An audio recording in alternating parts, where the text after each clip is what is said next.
Welcome to Value Through Vulnerability. This is a podcast dedicated to putting the human back into humanity, and we are boosted by humans first. And I'm very grateful to have founder Mike Vacanti with me today, and we have an awesome human.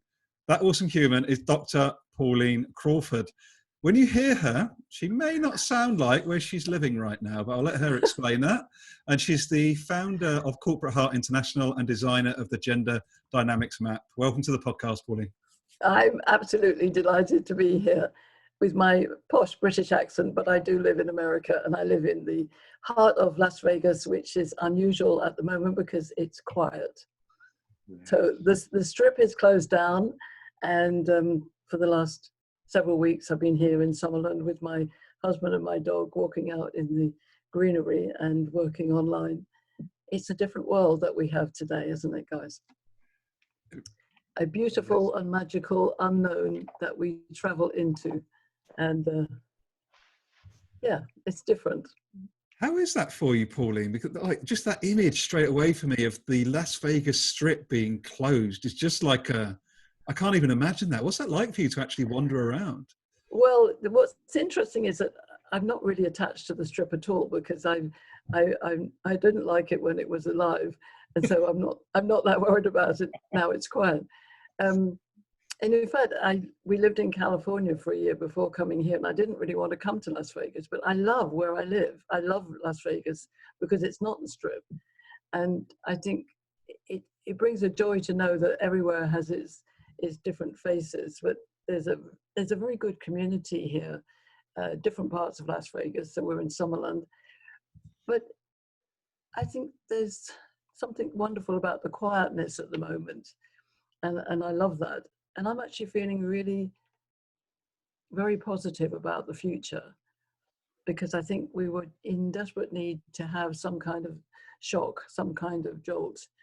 And I say it's a pandemic pause.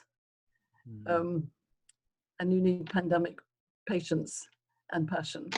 And I know that the world can be a much better place than it was. And interesting enough, I actually traveled to Manila on January the 28th, 29th, 30th. And I actually landed in Hong Kong airport going through to Manila to receive a text message from my son in England saying, "What the hell are you doing in China?" Because I had no idea what was going on. And I said, "Oh no, I'm in Hong Kong," not realizing how near it was to China. But in that week, the start of this transition happened. And when I came back on the 10th, the airport was half empty, quarter empty. The plane was quarter empty. You know, people were worried about quarantine. So we shifted through this doorway to something totally different. But curiously, when I did my conference presentation in Manila, I started my show by saying, "Imagine it's 2030. You think I'm a prophet? I said, imagine it's 2030 and business is alive with men and women running it together. Everybody's engaged, everybody's healthy, everybody enjoys going to work. We have a much more balanced arena, blah, blah, blah, blah." So I was talking about this future that I saw without knowing that we're going to suddenly have this impasse to look at our lives again.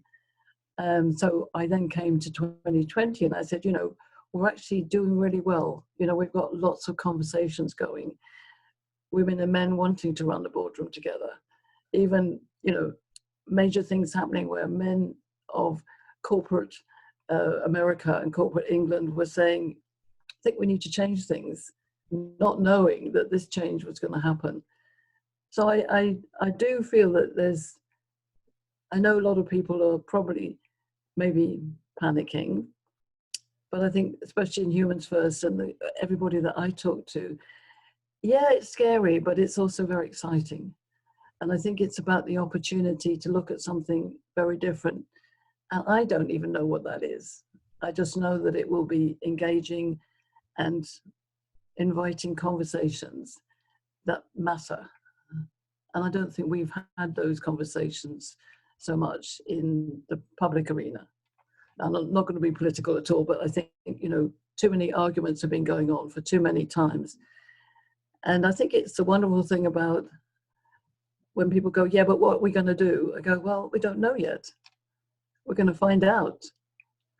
It's going to happen, don't you think?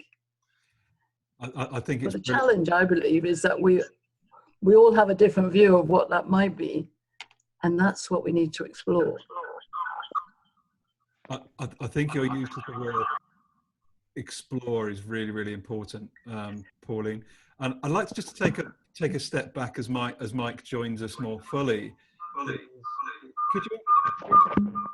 Could you introduce yourself a bit more formally? I think people have got a good measure of you from that wonderful little exploration, but a little bit more formal. What are you up to? And tell us a little bit more about your work, Pauline. Well, I'm known across the world as the ambassador of magical conversations, because as the CEO of Corporate Art International, I'd like to explain that is the chief engagement officer. What I realized in my development of my business over the last 30 years in the UK, in Malaysia, and now in the US, my passion in corporate art has been what's the heart of business. Mm-hmm. So in a way, I'm a behavioralist, I'm a performance consultant. I'm also an image consultant. And that's actually where I started 30 years ago, understanding people. Because I wasn't interested in just how people dressed. I wanted to understand how they presented themselves. So I work in every way to do with performance, communication, understanding ourselves. But what I realized is that everything I've always done is always about conversation.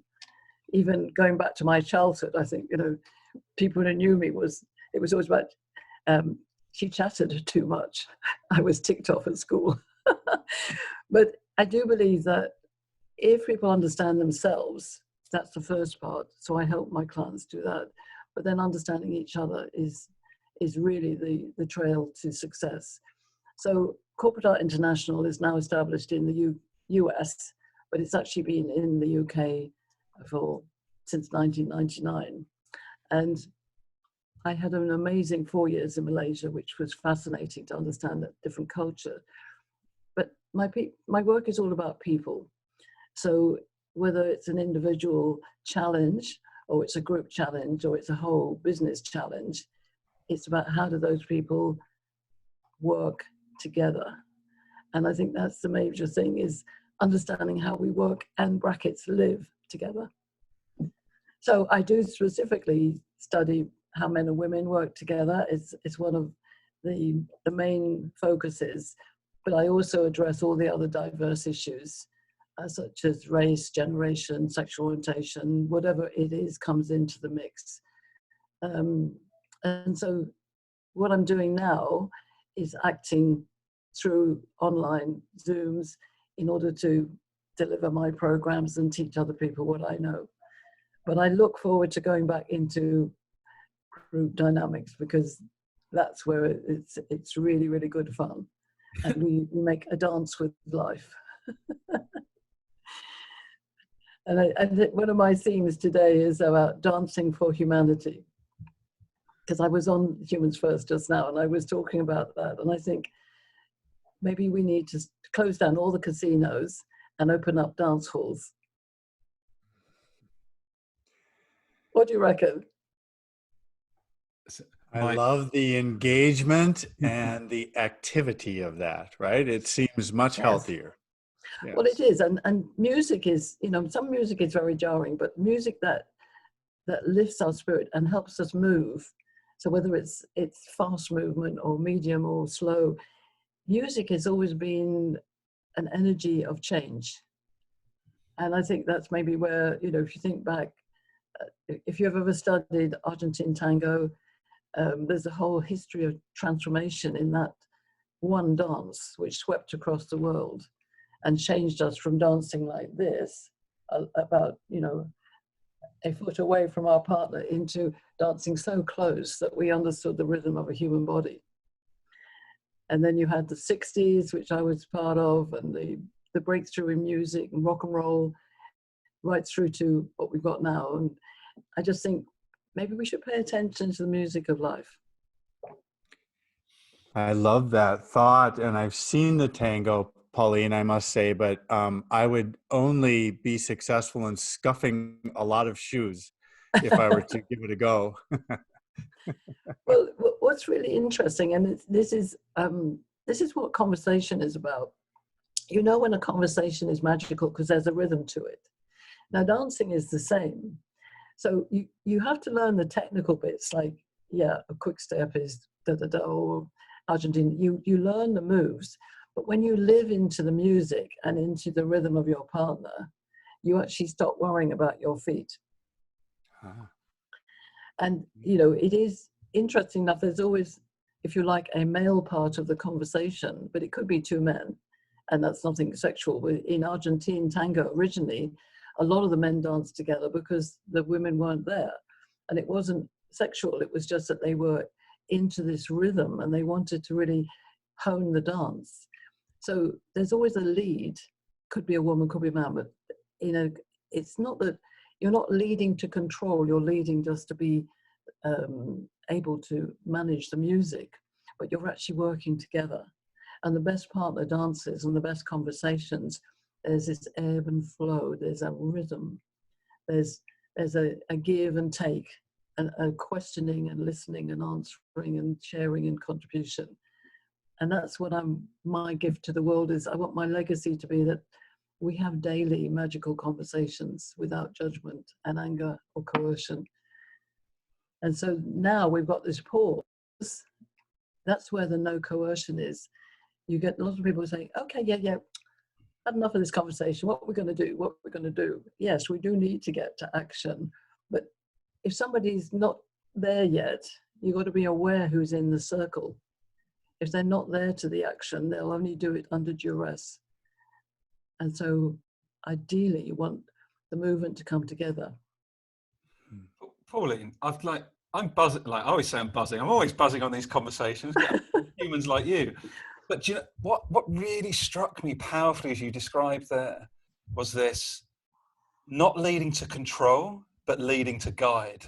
Like that came up so powerfully for me as you were describing that dance. And it's such a nuanced thing to appreciate. But it's such a fine line between leading with control and leading with guide as a guide. Yeah. And it takes intentionality, I think. What do you think about that?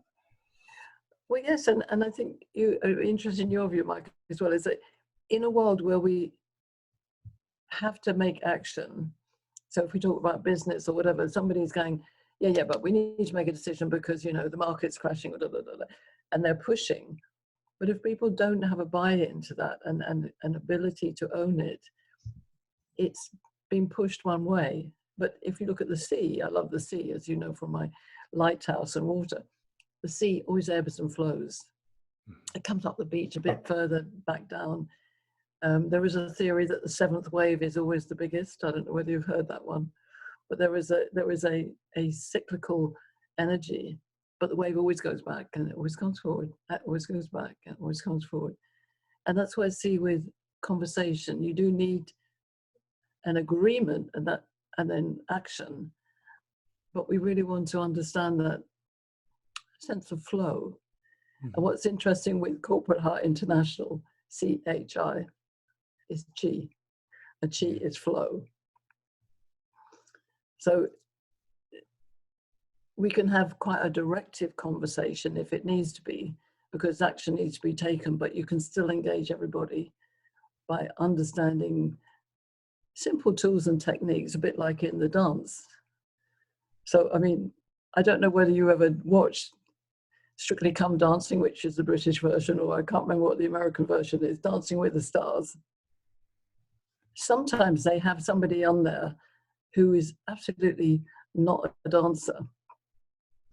And yet by the end of the series, they may even be the winner. Because they sat themselves into that intention and they've sought to learn. But the trick of the change will come when they live into the dance. I love saying that metaphor because it as I'm thinking through it, first of all, the energy flow, from the dance and the ocean waves and conversation, and who's leading. And it's really, it's guiding or orchestrating with the energy, right? And as you said, I love that because it can flow either way. And but when you had said, stepping in and learning that dance, there's so much letting go of insecurity and ego, Oh, right? That takes yes, place to allow to become part of that natural flow, the rhythm. I'll just say rhythm. But yes, I think of if I were to learn how to dance, and I'm thinking of that because um, that would be that would be a really interesting exercise in letting go of how am I being perceived? How am I yes. moving? Am I hurting you? Am I obstructing you? But yes, and what's interesting is, and I am an advocate of watching these things. In those series, they have a non-dancer with a really good dancer. And the very good male dancer, you kind of think, well, he's really good at leading, so that the woman will learn the steps maybe more easily. But the man who's the learner, who's the newbie, I've watched some of those series where they've gone from really being not that good a dancer to being able to absolutely, lift their partner up and flow with amazing movements. They've amazed themselves. But one of the things is they've really practiced. And I mean, they're learning a new dance every week intensely. So we think about things that we need to learn.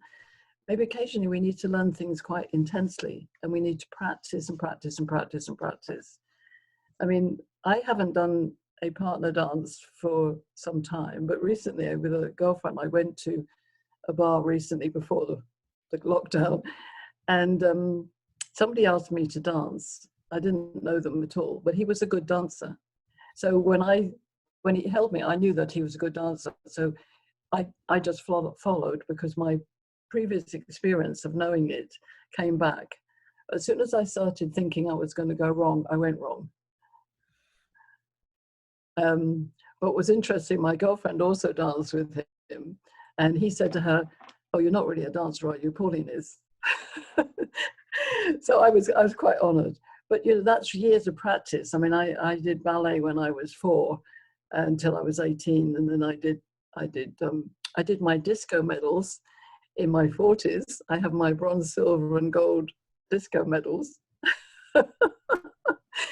And then I've done a lot of partner dancing, disco, salsa, Argentine tango, and then the regular ballroom dancing.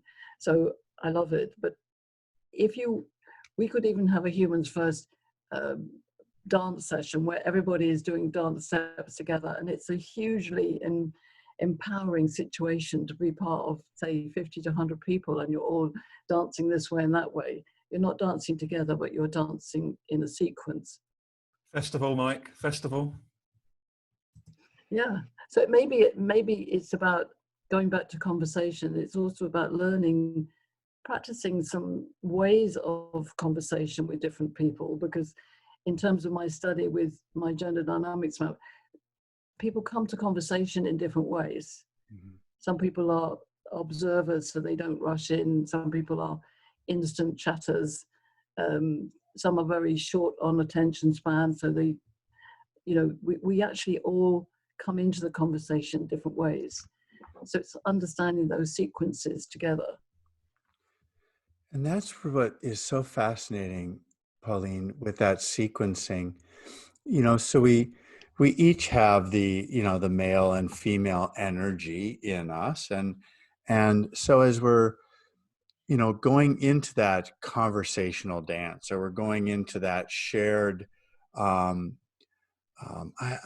authority's the wrong word, but you know what I'm saying. If we're going Yes. into conversation and engagement and problem solving, what are those exercises that you help people go through? Like if we were going to do a session together as a group, what would be that practical takeaway that I would experience?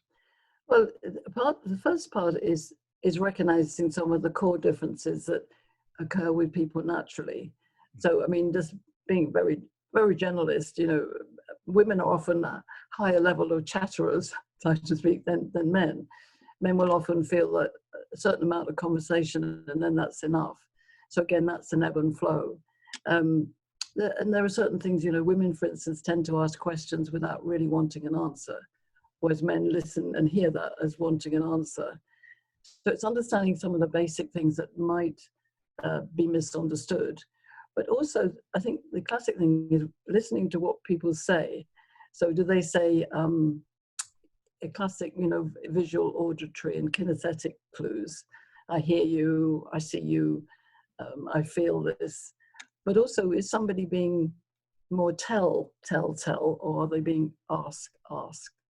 So you find in a conversation sometimes, I tell you a family story. My family were great conversationalists over tea, but there was one uncle who was very, what I call a pontificator. And the whole room, as soon as Uncle Bill started, the whole room would go, because we knew that he would, and it was just his style. It was a style of, well, I have a view on this and I'm going to tell you what of it. But as we get to understand different personalities, you can actually put in some, I say tricks, but like if somebody's having a difficulty with a certain issue and they're talking and then you observe something, you might actually say, is it okay? I observe something about you. Do I have your permission to share something?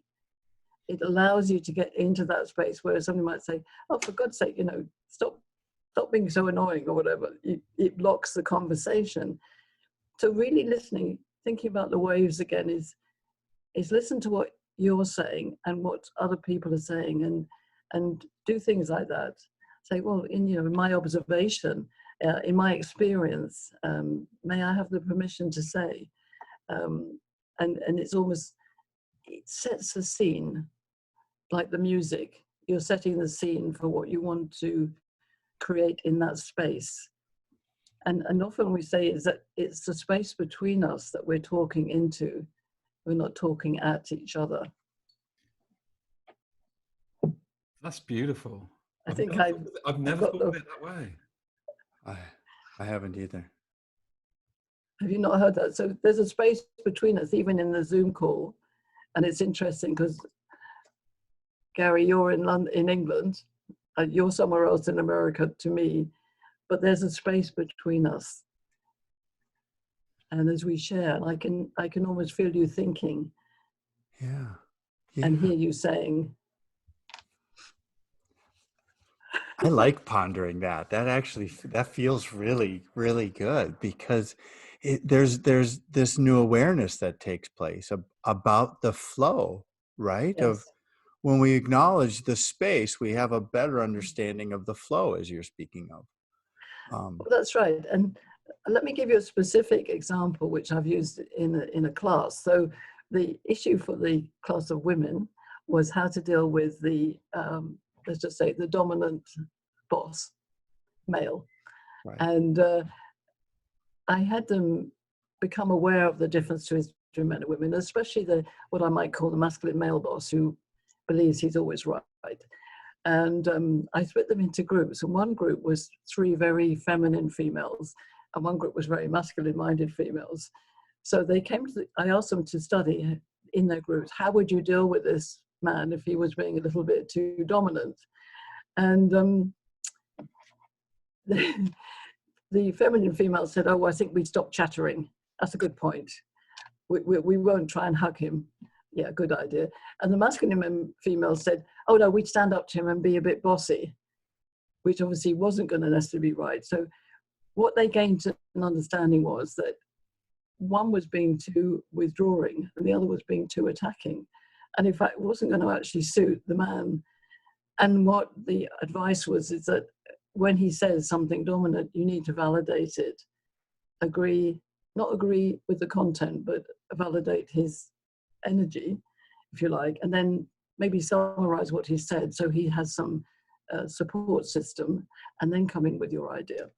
So that was a very practical example of allowing the women to feel they could actually get inside a conversation rather than going away and saying, well, he just doesn't care about us, or he's annoying, or worse.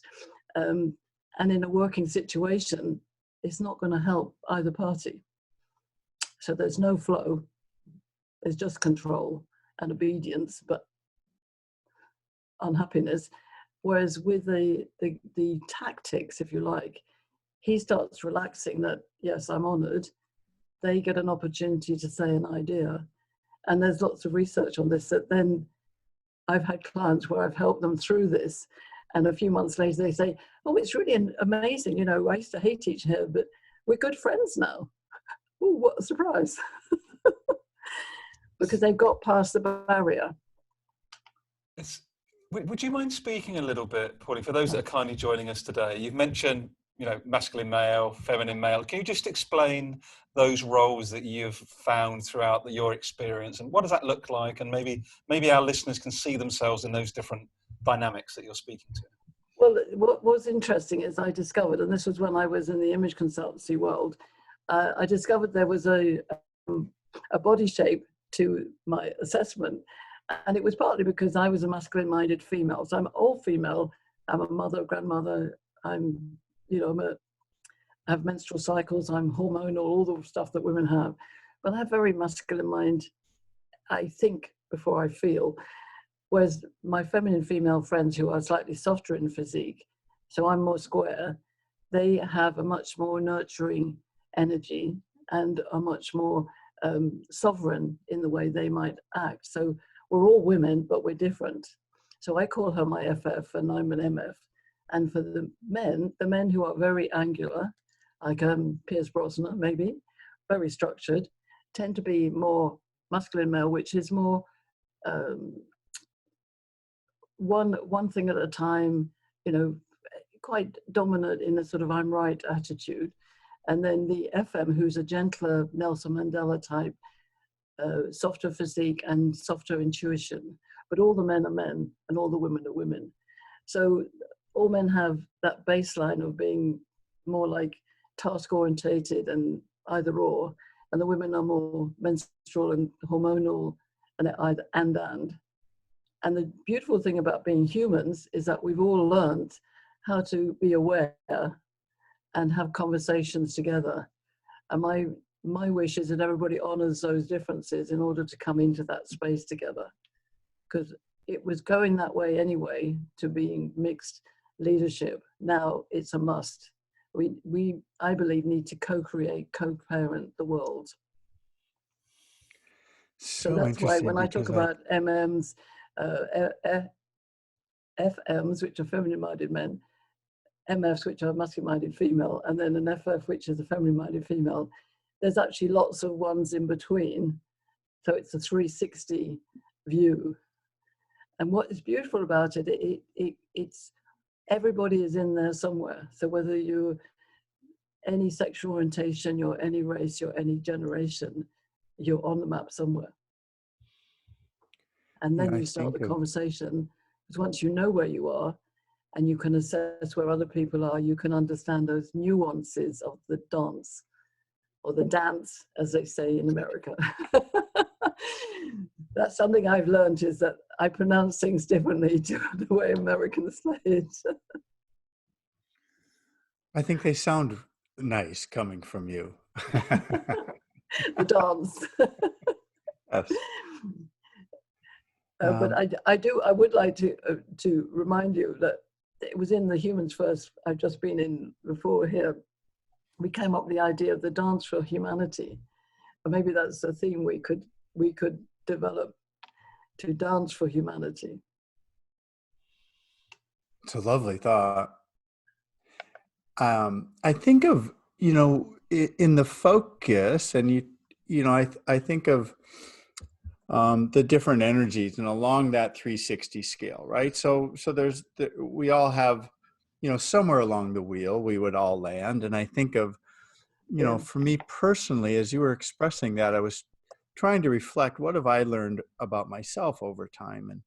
And you know, it's interesting because I was a very, you know, like laser focused was, you know, that's my natural state, is to be laser focused. I didn't have that radar view. I you know, there just wasn't that natural awareness of everything going on around me. And and I could see that being so natural in, my wife or, others around me that I was working with. They would have a much broader view of things. And I was kind of like, well, if there's two drawers open, I'm not sure what to do. We can only have one drawer open at a time, because then I'm pretty clear, right? Um, Yeah. and and it takes practice and awareness Oh, it does. to soften my natural tendencies, to become more open and aware to more that's going on, and listening comes along with that, I found. Yes. And also awareness, because when I share the map with people, it's almost like several layers to it, so that when people are totally unaware, then they go to their stress point and they become very much the extreme not good part of the map. So I make people, I say, when the MM's being really bad and he's in his box, he can be a bit of a bully, and when the FM's in his box, he could be a bit of a wimp. The FF can be a bit of a victim, and I can be a bit of a bitch. But we use those because we know from our not so good behavior, our reactive behavior, where we're coming from. But see, when the MM is being a ruler of great wisdom, and the FM is the great philosopher, and the FF is a wonderful sovereign, and the MF is the brilliant magician, we start seeing ourselves as glorious archetypes that come together to make the whole picture, the whole dance. And what I love about what you said, Mike, is that awareness, and you as well, Gary, that I know in conversations with you, you gained awareness in your life. You remember a time when you weren't like this. I remember a time when I really didn't understand why I was the way I was, and when my sisters really annoyed me because I didn't understand that there was this multiple level of types around the table. And as I've learned into it, and you watch the flow, the awareness allows you to flow into the intention of the topic in the space. And that's the key thing with a magical conversation. You're not necessarily talking at somebody, you're all talking to a topic. So if we said our future, create our future is the topic in the middle of the table, then I need to respect your view and her view and his and everybody's view. And in Malaysia, there's a different view of the world that I learned about. There's a different view of the world in the UK. There's a different view of the world when I'm a baby boomer talking to a millennial, or talking to my grandkids who are 10 and 12 and have a totally different view of the world. And we have no idea, they're going to be the future. And my granddaughter is 10, and in 30 years, she'll be a 40-year-old woman married with several children. What will the world look like? We have no idea. But we hope and bless that it will be somewhere where we've been using our imagination and our curiosity to actually get things, I was going to say right, but we don't know what right is, but to get it right for everybody. It's so beautiful, Pauline. What's really coming up for me is, I just love this, like the 7.5 billion unique energetic views of the world. And I love the way you talk about the topic being in that space. And I think, like, visually, it's visceral for me as you describe that, which is actually, we can stop looking directly at each other and think it's like a one-to-one situation. Actually, there's a third party, which is the conversation or the challenge or where we're trying to go together, and almost see it as like a third party space that we go into and leave together, like the dance hall, rather than seeing it as like we are in combat mode. I think it's so powerful. Well, that's right. And if I had my wish, a magic wand, I would take every single square table out of the boardrooms of the world and only have circular tables, and make sure there was lots of light in the room and space, and it would energize the conversation, especially if it's a difficult conversation. So powerful. Yeah. What's coming up for you, Mike? You're looking as pondery as me today.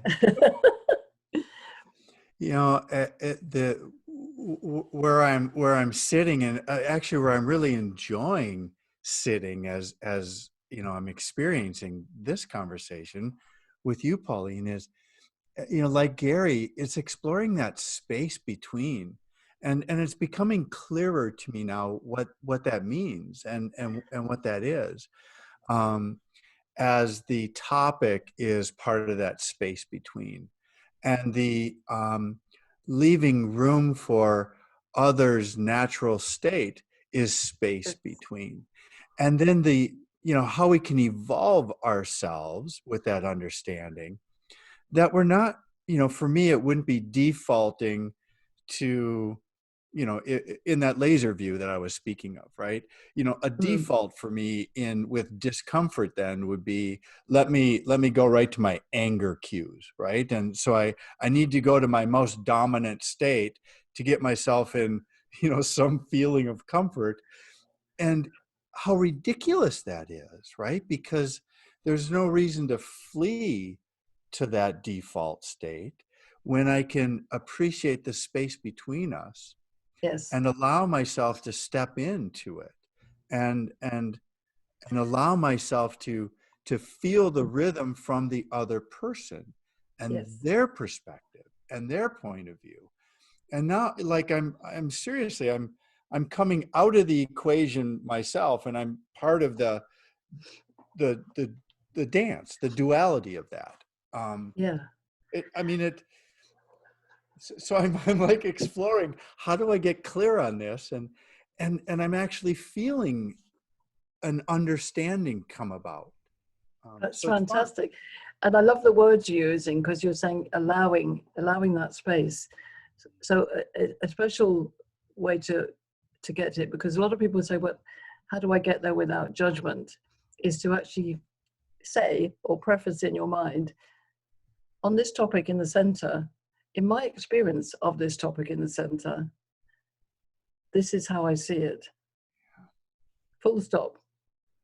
Somebody else in the circle might be thinking, no, I don't agree with that, but they're not allowed to say that. They might be able to say, well, in my experience, it's been different. Mm-hmm.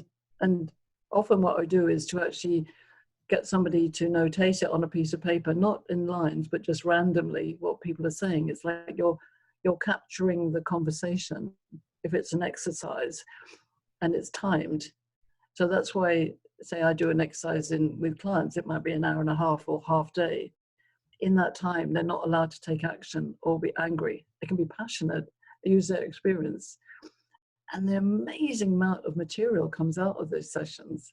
Yeah.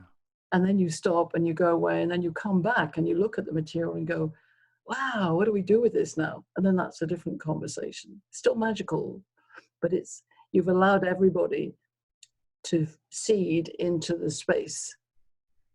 Because often in business, especially, people are going, I don't think I can say anything. The boss is talking, and there's this hierarchy of no space. So that space is the dance space. What I'm finding really fascinating is I really hope the energy piece around what you're speaking to, like that it's not okay for me to speak up. This hierarchy. No one says that.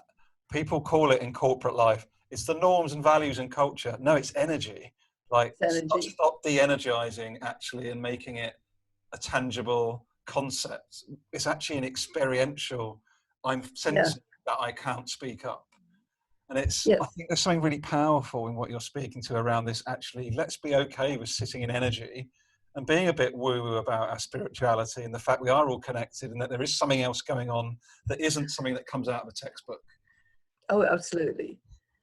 And of course, it's the unknown. So one of my dreams is to ask different groups, in a magical conversation context, what is your imagined magic wand future with no condition to now or the past? And somebody might say, well, we can't have that. I say, no, this is just using your imagination. You put anything down there, as long as it's not nasty. You're not allowed to put, I'll kill everybody. But, you put there, and then we explore it, and then we see what all the different pictures are. And my belief is that even if you saw the future different to me, or Malaysians saw it different to Americans, the thread of human energy would be love, respect, and trust. Yes. It's just that it would look different in my world than yours, because I am who I am. But if we can understand the flow of love, trust, and respect in different ways, different formats, I believe we can get past all these marginalized situations and restrictive practices and privilege and all this stuff. And that's what we've been given with this pandemic, is the opportunity to have magical conversation cultures. I love respect is definitely, came up for me as we were talking. And then I'm almost embarrassed to share how wacky my brain is. And so as you were talking through that, I'm going to go ahead and share anyway. Is this still recording, Gary? Yeah, keep going. Yeah. But, think of that with the different views and the hierarchy, right? And Gary, you were talking about, norms, culture, and what's accepted and not, and when people go quiet, when they shouldn't go quiet. And think of when there's not that open space for the conversation, where the natural flow is not allowed as you're sharing what's possible, Pauline. Yes. And I think of an exercise where people in a room together, and when you have that sense of that's not quite right, you don't really understand the energy or that dominance that somebody might be throwing. Tilt your head like a puppy would tilt their head at, I don't really understand those words. And then, because you can't really speak out against that authority, just bark at them. So tip your head like a puppy. And when it doesn't make sense, just bark. Woof! That would confuse the heck out of a boardroom, wouldn't it? Oh, totally, totally. How many people would be sitting around that table barking? I think it would be hilarious. Well, my dream has been up to this pandemic that I would go into those boardrooms and do that, actually help them to understand how crazy they are and how limited they are. And trust me, I do believe that everybody, once you get into their space correctly, they want to be in that space together. We've just learned all these horrible rules which says, oh, I can't say this and I can't say that, and the hierarchy is this, and women can't do this, and all this stuff it's not. But listening and observing and knowing who I am, how you are, will make that tribe work for that business. Obviously, in a business sense, they still need to know what they're doing business-wise.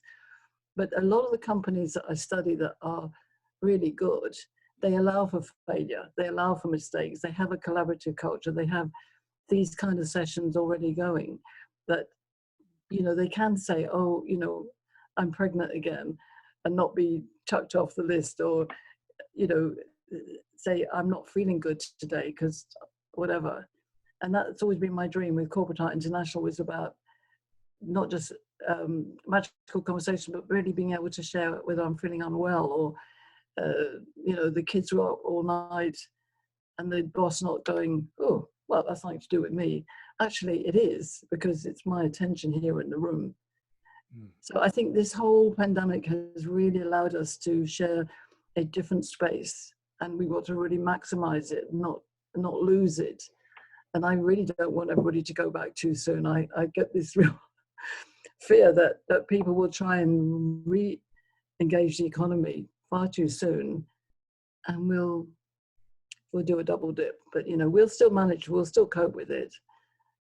But those of us who are wise need to share these ideas and dance with humanity. Dance with humanity, and it's such a de-stressor. It's just wonderful how. Thank you for being patient and allowing us to explore that, stepping in and understanding, because it takes some real calm to do that, right? To be able to explore, because it's new, and I really appreciate your willingness to kind of allow us to fumble along until it catches on, and find our understanding of it. Well, that's right. And I think one of the things I always work with my clients is, what's your natural gift? That gift which you learned before you went to school. And people often say, what do you mean? Well, you were born with it, but it was probably taken away with you at school, you know, because you got it. So what was it? And if you don't know, just what do you enjoy doing that's absolutely natural? And when people say, gosh, you're really good at that, you say, oh, no, I'm not. Because it's so natural, you do it so well. So mine was talking and being, wanting to have everybody happy. My husband always says, you know, I want to put my arms around the universe. But it doesn't mean that I always get on well with everybody, but I always work to think, how can I embrace this wave and this dance? If it's a dance I'm not suited to, then I'll move away from the dance. But if it is a dance I can do, then let me get involved and help it to flow. And we've all got certain gifts, and different parts of the gender map reflect those gifts, and every personality has different gifts. And I think we need to really understand our natural gift in the conversation and in the dance. So I'm going to challenge you two to start dancing. I think you can see my dance partner a couple of blocks away on the screen from me here. When we eventually come together, a lot of us, who's Mark? Mike will have a quick step, maybe with Mark, whoever Mark is. But Pauline, as we look to wrap up, seriously, it's been a beautiful conversation. I'm really magical, even magical and beautiful. And I want to put a little shout out as well to our mutual friend Jane Nadsed Grant, who connected us and recommended that we should have this conversation. So I'd just like to invite you one final thing before we head off into our weekend today. What's your invitation to those that have joined us on this conversation today around anything that's coming to your heart right now? What would you like to leave our listeners with today? Well, of course, I would love you all to read my book, which is available on Amazon. And the reason is, obviously, it's not just to buy the book, but it's to understand this philosophy of the dance. So leave with you is that you are your own value, and you need to know your own value in order to give it to somebody else in a relationship and then be part of a community. So in the book, you'll find one of my chapters is my core philosophy of life, which is it's literally 3 arrows: me, you, we. If I know me, then I can know you and me and the conversation we have. And if I know you and me, lots of you and me's, then I can know me, we. And that feeds back into me and makes me feel a lot more valuable. So it's called value creation. And it's a cycle of intention that only starts with you, whoever you are and however unique you are. You don't have to be the same as somebody else to be in that positive cycle. Beautiful. Pauline, how can people find you? What's the best mediums? What's the best contact details for you? I'm on LinkedIn as Pauline Crawford. I'm on Facebook, Instagram. Instagram is Pauline Crawford MC, Magical Conversation. And also I'm developing my Corporate Art International website, so it's not available yet, but I have missmagicalconversation.com, which you'll find my smiley face on, and lots of more information there. So if you're bright and you're intelligent, you'll find me. I love it. Or if you can use Google. So let's see what. Oh, yeah. Google, yes. Pauline, you've been an absolute joy, and I've been very blessed to be one of Pauline's Magical Conversations previously. So do go out and find those. And Mike, thank you. What a great exploration today, Mike. And thank you, Gary, and thank you, Mike. It's really, really good to get to know you, Mike, and always good to see you, Gary. And I love Humans First, and I think we're all on a path to an amazing future. Thank you. I look forward to taking steps together. It was just wonderful today.